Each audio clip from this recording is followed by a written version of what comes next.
Hey, Thank you. hey, Dalton. Yeah, of course, man. So, D, you're with Metadata right now, but you've been in sales for a long time. Yeah, I'm Uh, old. seen so many things going. But I'm grateful that you're here. I've seen you all over LinkedIn. Grateful that you're able to like take some time. But a big sales leader, and so that's what this is, right? The sales corner is just a place we can chat for 30 minutes and learn more about selling. And so the first question, right? I think that sales has like evolved over the last 5 years, Oh right? yeah. Um, yeah, okay, yeah, that resonated a little bit. Tell me more about that. How have you seen it change?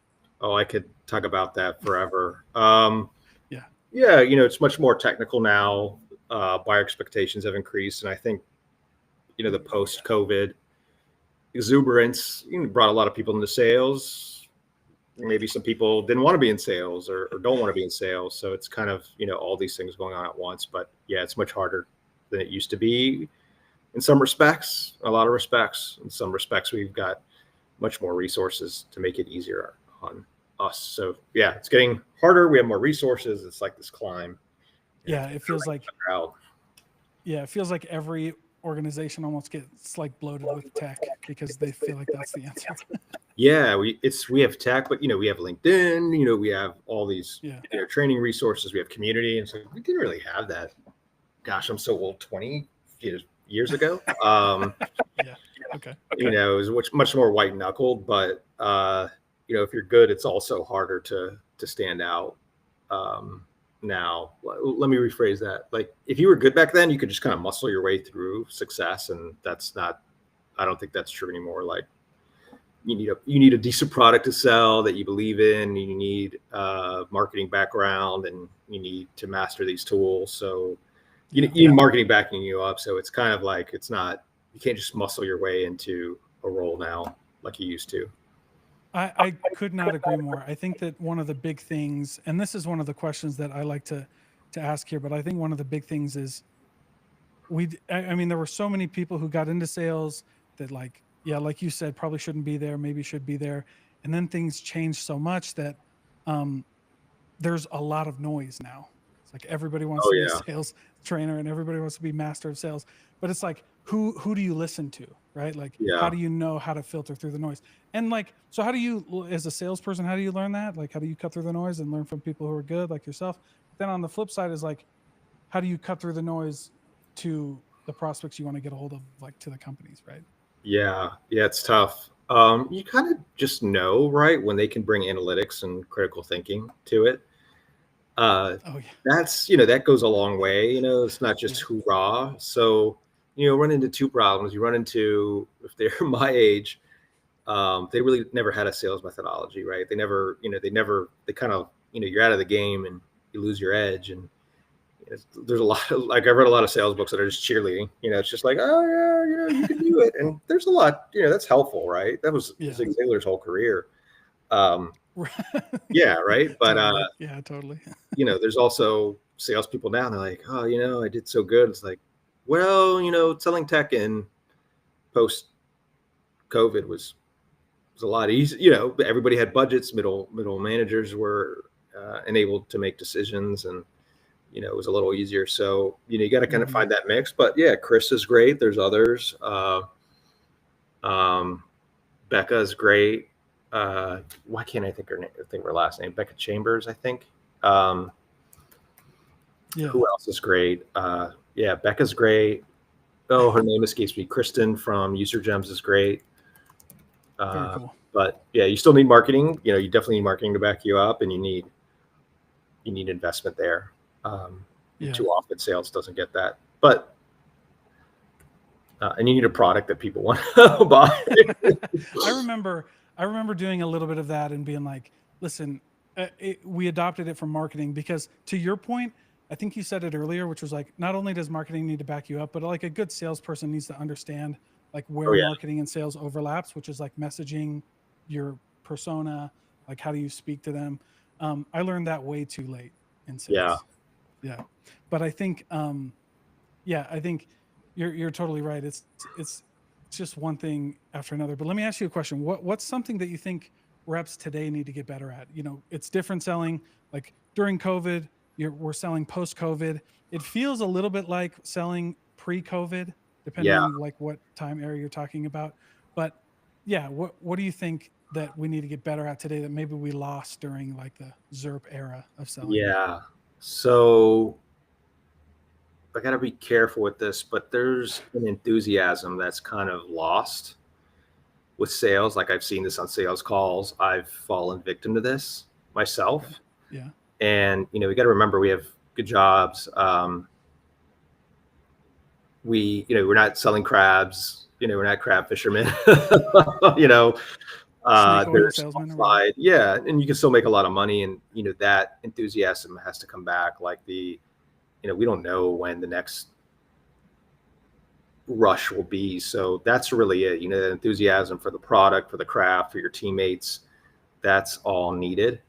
And sometimes, people are just kind of like, I just want to spend, you know what I mean? Like, I just want to relax. I just want to, take the leads as they come in, or, not do my pre-research and not get enthusiastic about this call. Ooh. And, that, yeah. Okay. That's tough.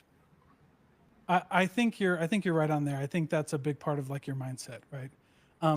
I'll tell you what, like definitely for me, I've struggled with that. And I don't think it's so much like, I don't think it's so much of like enthusiasm about the product or like what you're doing. It's just like, I think your mindset of like staying enthusiastic, like temperance, right? It's like, I can't get too high and I can't get too low. Like I want to have like a consistent baseline. And in sales, that's kind of hard. Yeah, it's really hard. Just getting It's like- enthusiastic, like, I don't know about this. You work at a startup, and I fall victim to this. Like, I don't know about this product, and yeah, the team's not listening to me, and that's tough. I've been there. But just being excited about waking up and doing your job. If you don't have that, like, that's going to come through, and it's going to come through in your job and the details. But I don't have an answer. Like, it's hard. Sometimes you're just not where you want to be. You know what I mean? Like, you're just, no matter what you do, and that can take a toll. And, sometimes you have stuff going on in your life, but it's, let's be real. Like, we are not, who know, my dad was in tech. He was a programmer. Like, we don't know what's going to be what. So, and that's fine. Like, maybe you don't want to do, maybe sales isn't something you want to do. So, maybe it's something I don't want to do, Yeah. But I think having that like honest conversation with yourself is like really important. And I know I met somebody one time who was talking about sales training and how a lot of what he did as a sales trainer was like, if he wasn't teaching skills, he was doing mindset stuff. Yeah. Oh, absolutely. It was just like, how do you like stay out of your head? Yeah. And it's, so Chris is one of those people, like I just talked to Chris and he gets me pumped, but I have a lot of, like, I really like him and his trainings, and then Morgan Ingram and Jen Allen Knuth. And, you look at it. Yeah. And then, I watched the movie The Founder again recently, and I was looking at the real history about it. And, that guy was Ray Kroc. He didn't found the company. He kind of implemented the modern franchising model and the training. And that guy was crazy until the end. Like, he would wake up excited about work to the end. Even ruined personal relationships, and gave him a heart attack. And that's, like, I hate to say it, but you kind of have to be like that. And that doesn't mean you do unethical things or something like that. But it's, his first marriage went away, and he was hustling till the end. So, you really kind of need that. And, it gets tired, right? So have those goals, achieve those goals, get the therapist, do all that stuff. Yeah. What's funny is, okay, you mentioned that, I mean, I know that you do a podcast. You mentioned that you've done a podcast before. And I did a podcast, a different podcast for a really long time, where I interviewed like CEOs and business owners. And it was so funny. Like, after I did like 400 interviews, everybody was different. Yeah. But, and then if you do that many interviews, people will ask you like, what's the common thread? And I thought about that for a long time. And it was something that you mentioned. But this sounds super maybe jaded, but it was just like everyone I met who was super successful had this like unreasonable delusion that they would win. Yeah, that's It's like definitely it. it's Yeah. like 0 to 64 and they're like, dude, I've got this. We've got a minute on the clock. Like I can Yeah. win. So it's funny you mentioned that. So I was in my uncle turned 70 and we had a party, and I was talking to my other uncle who took over the family, didn't take it over, but worked with my grandfather and eventually took it over. And he was telling the story after hurricane, not after hurricane, after a freeze, they walked out. It was like around the holidays, and all the plants were brown and dead. They sell plants for landscaping. That's what they do. And Yeah. it's a pretty big business in South Florida. And my uncle was like, "Oh, that's it. Time to pack up." I got to get the resume out there. And Yeah. my grandfather said, "No, no, no, no. This is the time we strike. Like we can grow faster, better than anyone else can. Like this is when we strike." And sure enough, people were buying the dead plants, and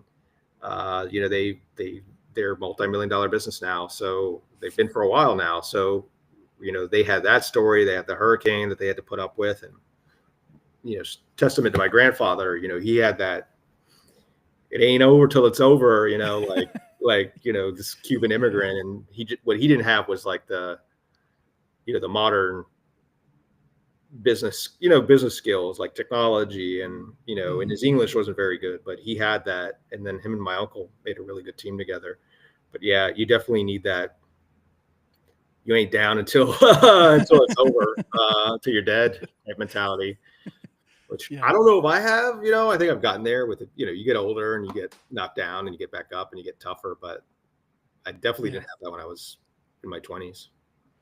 Oh yeah. How did you? I was going to ask you how you developed that. It sounds like it just came with time, or was there something? Was there a specific moment that you kind of realized you had it, or? I don't know if I've ever had it, but I definitely have a lot more of it. Just life, Oh, man. okay. Just family dying. I'm divorced, and my God bless her, my ex-wife can be very difficult, and it's just all that combination of stuff. You really develop thick skin, but also 20 years of Yeah. sales will do that. And Ray Kroc, he was 52 when he started the franchises, right? He was 52. And Enzo Ferrari was 50 when he sold his first Ferrari. The company was Yeah. kind of nonsense until Right. Yeah, and so that's a fun movie to watch if you like I business haven't, movies or. I haven't seen it yet. I'm just a big F1 fan. Oh yes, yeah. I think that's one of the better like founder movies, because there's so many similarities between like salespeople and entrepreneurs or like founders or Yeah. something like that. And it's like that grit, it's resilience. It comes down to how hard you want to push, like, and then realizing that there is no limit, that you just keep going. It's like that really corny old school motivational speaker who comes up and he's like, raise your hand higher and then a little bit higher, and he's like, see, you can Yeah. keep going. Yeah. Yeah, No, but I like gotta mentally watch you that. might be able Yeah. to do it. No, I mean, and he would, he went through World War II, and they Yeah. sometimes look, I'm not Yeah. lobbying to make things easier, but sometimes, we do. The mountain is as big as we make it. Oh, yeah. Yeah.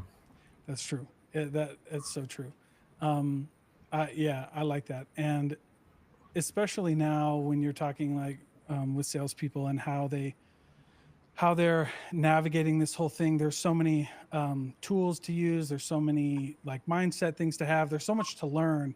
Yeah. Um, what does it come down to though? Like after you've read all the books, after you've done everything, what like how do you move the needle when it comes to like go to market at the end of the day? I'm not sure. That's a tough one. That's another one I haven't figured out. You work at a company and you have to collaborate with people, and you have to come up with ideas, and you have to navigate the politics of those ideas. So like anything you do is not in a bubble, especially if you work in a big company, even at a startup, you have to work within that. My CEO now, I did ask him once, like, hey, what's a good way to work with, leadership and founders? And he's like, well, be very gregarious. Imagine like, give everyone $5, give someone, a homeless person, $5 before you meet with the CEO. And I'm like, I've tried to carry that, but it's not always worked. I've had founders that we just didn't see eye to eye. You know what I mean? Like, but but I've had founders that I've gotten along very well with. I'm like 3 for 5 with getting along well with. And yeah, as funny as that sounds. Yeah. And Yeah. it is tough though when you see this ship sinking. Everything okay. This happened. We just closed this big deal, and when you see the ship sinking, when you see bad decisions being made, and maybe it's not being communicated to you why, or the sacrifices being made for those for those decisions, you can't really put it together. So yeah, it's tough. There's a public company that we all know, and they're going really hard after a certain segment of the market. And I spoke with their director, and he was like, yeah, we just need people who see that vision, and there's money with that vision, there's success with that vision. They kind of hit home too. Yeah. One of my, I don't know, I don't get too crazy on here, but one of my favorite Bible verses is in Proverbs, is where there's no vision, the people perish. Oh yeah. That's a good one. And so, like, you got to catch it, right? Like, yeah, and then you need people, like, you got to see the vision, and then you got to like get people who are on board with that. I think that goes along like kind of full circle with your enthusiasm pitch there, right? Is like, can you buy in?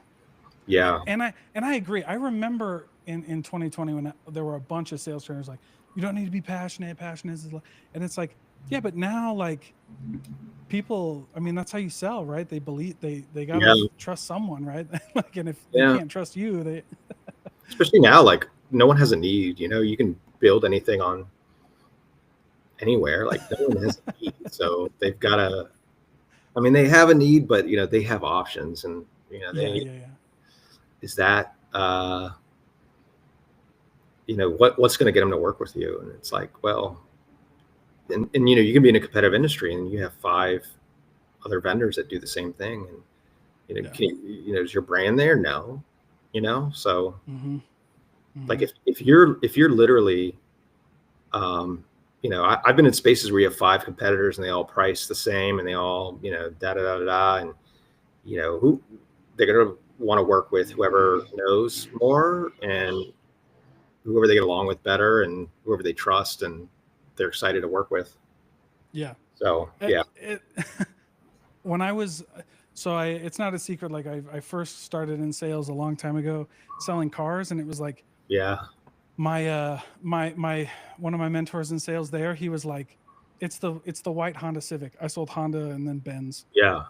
And he's like, and you can go buy a Honda, and Honda's unique because they're not like a domestic brand that does a bunch of discounts. Like the price is the price. Everybody pay, like every dealer pays the same for them. And so how do you sell a white Honda Civic? And I remember that's like one of the first sales trainings I went to. Awesome. It's like, can't be the features, can't be the price. It can't be like, the warranty or anything like that, because everybody has that. So like, how do you sell the white Honda Civic? And there could be 100 other dealerships in Honda, and you know what I mean? Like there's another 100 other. Let me get it out. Another 100 Honda dealerships, like. And not only other Honda dealerships, but like you're selling a white Honda Civic. That's a pretty popular used car. Yeah. So you're not even competing with new. You're not competing. So like, how do you sell it? And he, his main thing was always like the confidence that you bring, the warmth that you bring, like helping people trust you, because that's the other thing is like, you can go to 100 dealerships and that's a nightmare. Anybody who's ever bought a car just knows. And I think that we take some of that for granted. In like, if you sell tech, you think that everybody likes buying tech, but like no one likes buying, you know what I mean? Like that process, dealing with a salesperson. Yeah. Historically isn't fun, right? No. And there's, if someone's putting you to bed, but I've been there, man. Like I get it. There could be stuff happening. It's okay to fail in sales. You're better off failing fast than, working for a company for a month and being there for 3 years and wanting to. Oh my gosh, that's great. Well, hey, I know we're coming up close to time and I want to be respectful. So I want to ask you, I love asking this question to people. What's the best sales advice you've ever gotten? So I've gotten so much sales advice. I thought about that question. I couldn't come up with an answer.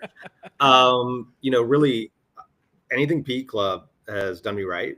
So, there's those foundational things are always really strong.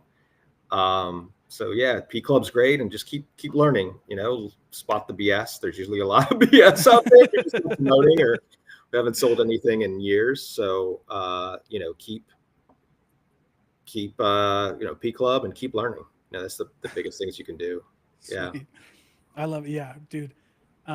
Always be learning, like be a student. I love it. Well, thank you so much, D. Yeah, Where man. can everybody follow you? How can they find you? All that good stuff. LinkedIn, and if we're not connected, please do. I work at Metadata. If you happen to be a marketer, we automate Sweet. your ad channels and deliver real revenue from it. It's awesome. Yeah, it's one of the few techs that actually delivers new business. You know what I mean? So, Yeah.